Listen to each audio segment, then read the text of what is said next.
अस्सलामुअलैकुम वरहमतुल्लाहि वबरकातुहू। बच्चों, कुरान के सेट डे 6 में मैं आप सबका इस्तकबाल करती हूँ। तो अल्हम्दुलिल्लाह हमारा सूरह अन्निसा चल रहा था और हमने आयत नंबर 147 मुनाफिकीन की बात पर अपना जुज़ नंबर 5 मुकम्मल किया था। अब हम शुरू करते हैं अपना जुज़ नंबर 6 आयत नंबर 148 से, जहाँ पर अल्लाह ताला हमको हुक्म दे रहे हैं ला युहिब्बुल्लाहुल जहरा बिस्सू, कि अल्लाह ताला ये बात नहीं पसंद करता कि तुम बदगोई पर ज़बान खोलो, यानी कि तुम अपनी ज़बान से कोई गंदी बात, गाली गलौज, बैड वर्ड्स नहीं बोल सकते हैं, ना कि गुस्से में, ना मजाक में, ना सीरियसली आप गंदी बात अपनी ज़बान से नहीं निकाल सकते। हाँ, सिर्फ अगर आपके ऊपर जुल्म हुआ है तब आप किसी जिम्मेदार को अपनी बात बता सकते हैं, पर अल्लाह ताला हुक्म दे रहे हैं कि अगर तुम माफ़ कर दो तो ये ज़्यादा अच्छी बात है। माफ़ करने पर उभारा जा रहा है, क्योंकि अल्लाह ताला की भी सिफत यही है, अगर तुम चाहते हो कि अल्लाह तुमको माफ़ करे तो तुम भी लोगों को माफ़ करो। फिर उसके बाद आयत नंबर 153 से लिस्ट ऑफ नाफरमानियाँ आ रही हैं बनी इसराइल के।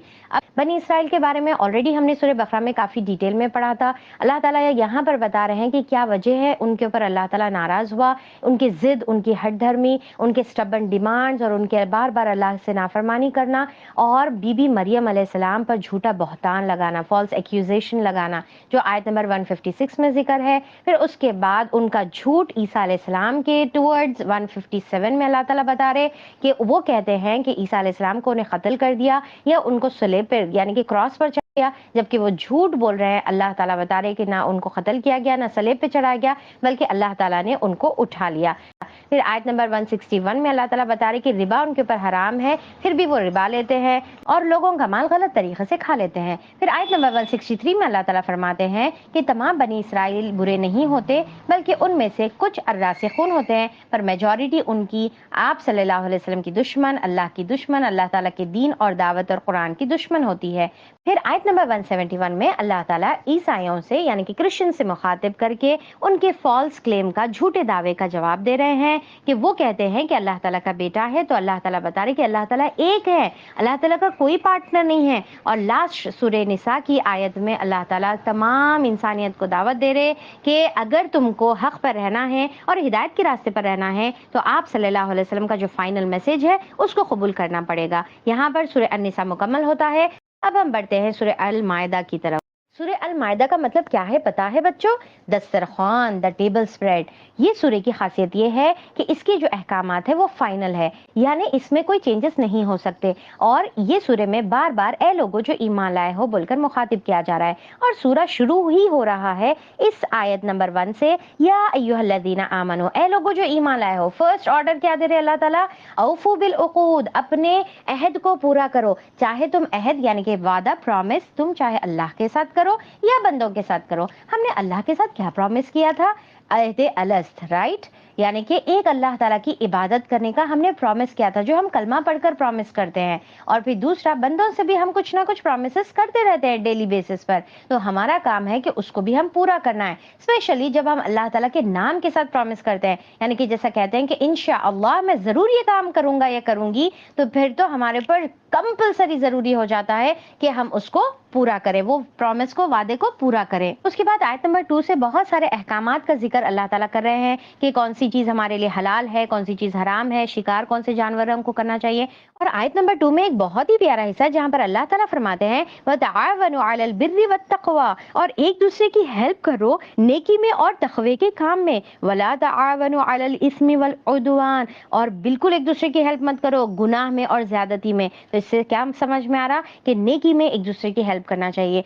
पर हम क्या करते हैं बच्चों? गलत काम में एक दूसरे की बड़ी हेल्प करते हैं, बड़े प्यारे दोस्त और क्राइम पार्टनर बन जाते हैं, और नेकी में हेल्प नहीं करते। तो अब नेकी में हमको हेल्प करने का है।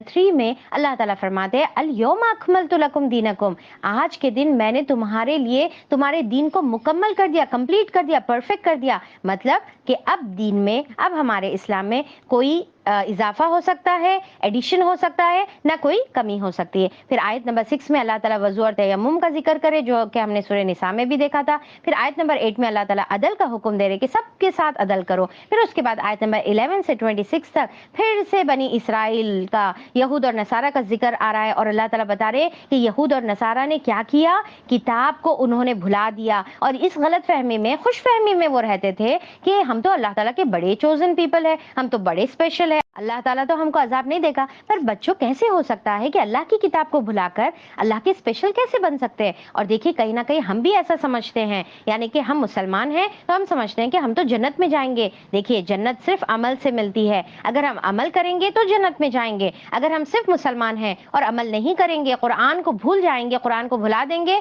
तो फिर हम भी जन्नत में नहीं जाएंगे। और इसके रिजल्ट में यानी कि जो उन्होंने किताब को भुला दिया था तो अल्लाह ताला उनसे बहुत नाराज हुए और उसके रिजल्ट में 40 साल तक वो मैदान तीह में भटकते फिरते रहे।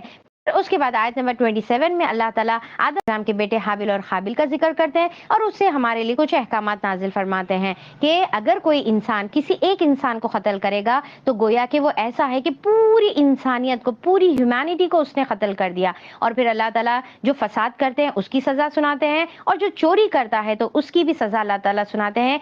चोरी करने वाला मर्द हो या औरत, मेल हो या फीमेल, उसके हाथ काट दिए जाएंगे। अब डेफिनेटली उसकी कुछ कंडीशंस है, उसकी बेसिस पर ही ये फैसला किया जाएगा। इसके बाद आयत नंबर 41 से 50 तक अल्लाह ताला हुक्म दे रहे हैं कि तुम जिंदगी के हर मामले में फैसला कुरान के मुताबिक करना है। जिंदगी के हर फैसला क्या है? किसके मुताबिक? अल्लाह की किताब के मुताबिक करने का है। यानी कि तुम क्या खाओगे, तुम क्या पहनोगे, तुम्हारे स्कूल का सिलेक्शन, तुम्हारे फ्रेंड्स का, कंपनी का सिलेक्शन, तुम्हारी फैशन का, यानी कि तुम कैसा फैशन करोगे, तुम क्या गेम्स खेलोगे, कौन से टॉयज तुम यूज करोगे, तुम क्या वॉच करोगे, हर चीज कुरान के मुताबिक हो। यानी कि अगर आप जो भी काम कर रहे अगर वो कुरान के अगेंस्ट है तो क्या करना है? आपको वो छोड़ देने का है, आपको वो क्विट कर देने का है। कुरान के अंदर हमारे लिए तमाम गाइडलाइंस मौजूद है और अगर कोई इसके मुताबिक फैसला नहीं करेगा तो अल्लाह ताला फरमाते हैं वही काफिर है, वही जालिम है और वही फासिक है। डेफिनेटली फिर अल्लाह ताला उनसे नाराज होगा।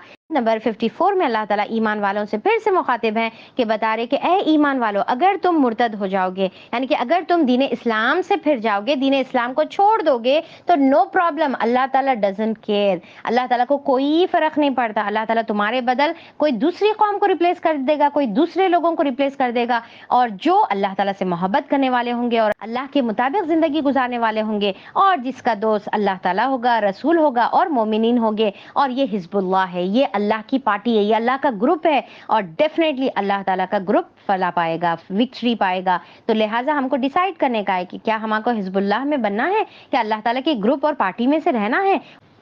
फिर आयत नंबर 57 में अल्लाह ताला इस बात से रोकते हैं कि जो लोग तुम्हारे दीन का मजाक उड़ाए, तुम्हारे रिलीजन का या उसकी कोई भी चीज़ का, जैसा फॉर एग्जांपल अज़ान है या तुम्हारा ड्रेस है, कोई भी चीज़ का मजाक उड़ाएंगे तो तुम्हारा उनको दोस्त नहीं बनाने का है। और फिर सूरह मायदा कंटिन्यू होता है बनी इसराइल के जिक्र के साथ और आगे अल्लाह ताला आयत नंबर 72 में ईसा अलैहिस्सलाम का जिक्र करते हैं कि ईसा अलैहिस्सलाम तो हमेशा अपनी कौम को ये हुक्म दिए उबुदुल्लाह, अल्लाह की इबादत करो। उन्होंने कभी ये बात नहीं कही कि मैं अल्लाह का बेटा हूँ या मैं खुद गॉड हूँ तुम मेरी इबादत करो। अल्लाह उन्होंने कभी भी शिर्क का हुक्म नहीं दिया।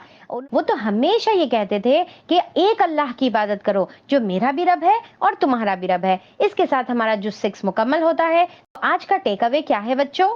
सबसे पहली चीज आज जो हमने सीखी कि लोगों को माफ कर देने का है। Forgive if you want to be forgiven. अगर कोई आपके ऊपर जुल्म और ज्यादती भी करते हैं तो माफ कर देने का है अल्लाह ताला के खातिर। सेकंड, अहद यानी कि प्रॉमिस को पूरा करना है, चाहे अल्लाह ताला के साथ हो या बंदों के साथ हो। थर्ड, नेकी में एक दूसरे की हेल्प करेंगे। फोर्थ, अदल करेंगे सबके साथ। फिफ्थ, कुरान के हिसाब से अपनी जिंदगी के तमाम फैसले करेंगे। सिक्स, हिजबुल्लाह में शामिल होंगे यानी जिससे अल्लाह ताला मोहब्बत करता है और जिसका अल्लाह ताला दोस्त है। और क्या नहीं करेंगे बच्चों? बदगोई के लिए, गंदी बात के लिए जबान नहीं खोलेंगे, किताब को नहीं भूलेंगे, शिर्क कभी नहीं करेंगे, बुराई में एक दूसरे की मदद हरगिज नहीं करेंगे और दीन का जो मजाक उड़ाने वाले हैं उनसे दोस्ती नहीं करेंगे। और आखिर में हम जुज एट अ ग्लांस देखेंगे जिसमें आप बस ये 6 पॉइंट याद रख लीजिए, आपको जैसा कि पूरा जुज जहन में आ जाएगा। सबसे पहले बनी इसराइल के लिस्ट ऑफ नाफरमानियों का जिक्र है। फिर सेकंड, हलाल और हराम के बारे में बताया गया। थर्ड, दीन मुकम्मल कर दिया गया बताया गया। फोर्थ, वजू और तयम्मुम के बारे में। फिफ्थ, हाबिल और काबिल के बारे में। और सिक्स, ईसा अलैहिस्सलाम के बारे में। तो यहाँ पर हमारा जो 6 खत्म होता है। मिलेंगे कल। अस्सलाम वालेकुम व रहमतुल्लाहि व बरकातुहू।